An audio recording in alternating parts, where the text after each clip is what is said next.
Governor Brian Kemp highlighting efforts to invest more in schools across the state. Less than an hour ago, in fact, we heard from the governor during a news conference, and he says so far since he has taken office, there has been an investment of $3.7 billion in K through 12 education.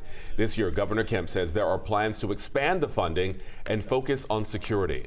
And I am proposing an additional $50 million in one-time school security grants, which will bring the total grant amount for the current fiscal year to over $86,000 per school, for a total of $158 million statewide this year that we will spend on school security.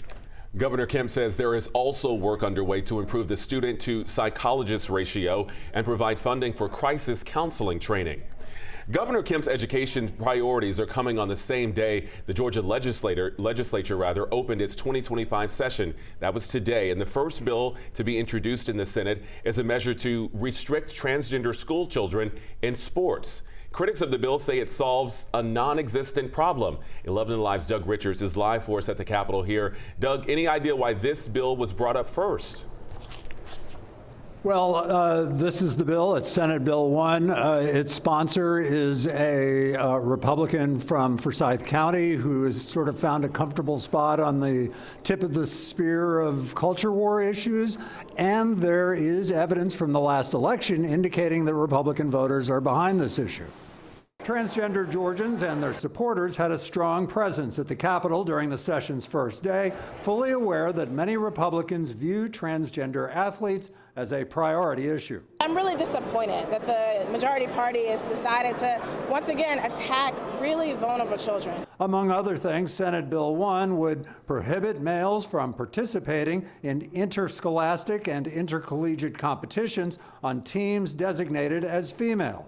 Over the summer, Republicans led a study committee that highlighted a national collegiate swimming competition that had taken place at Georgia Tech, which included a transgender athlete. Republican Greg Dolezal led the committee and wrote Senate Bill 1. It will establish clearly in Georgia law that males are not allowed to compete in female sports in the state of Georgia. Backers of the bill say they are obliged to act even if the issue hasn't arisen yet in public school sports. Critics say the political drumbeat can impact young people struggling with gender identity.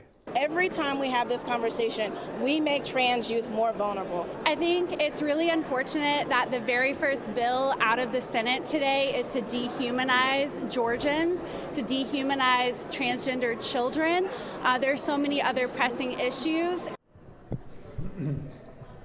Senate Bill 1 had almost a couple dozen other Republican co-sponsors, making it likely that it will get some traction pretty quickly this year. Yeah, some traction, a lot of voices there at the Capitol, Doug, but this hasn't become law before.